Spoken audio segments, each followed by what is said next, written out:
Hello, and welcome to 5-Minute Math. Today we are looking at the Algebra 1 concept of writing linear equations. This is standard A.2C in the great state of Texas, and we are using item number 33 of the 2017 released STAAR test. If you haven't done so already, please go ahead and take a moment to pause the video, work this problem out on your own, unpause it, and we will look at our answers together.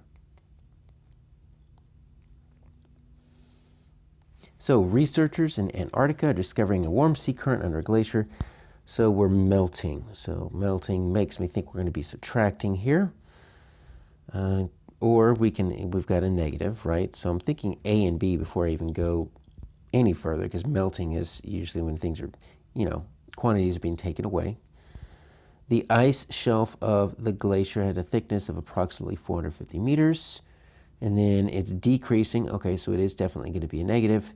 An average rate of 0.6 meters, 0.06 meters, 600ths of a meter per day. So we need to find the function that can be used to find the thickness of the ice shelf in meters x days since the discovery.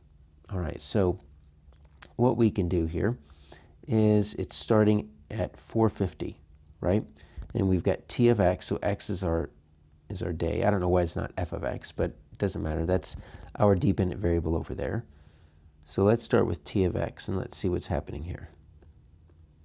So I've got t of x equals, so the highest it's going to get is going to be 450, because that's what it's starting. It's getting smaller every single day.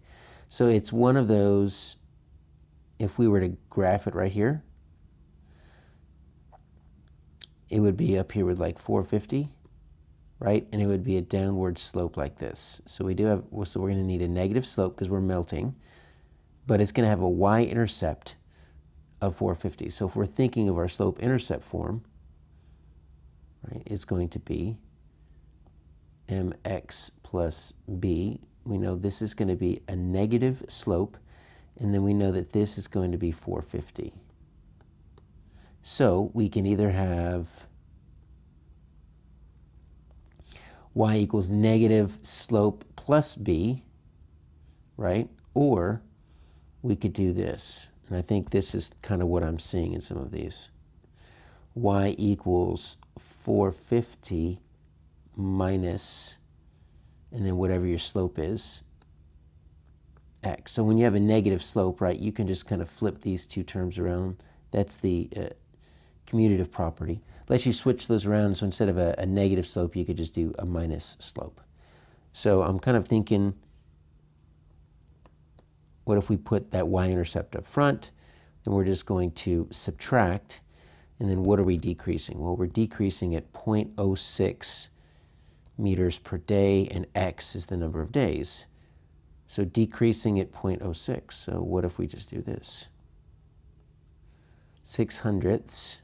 And then x, right, that's our number of days. Well, that's looking like A. You know what, let's just plot a few points here. Okay, so I'm going to say days. Let's just make it really simple, right?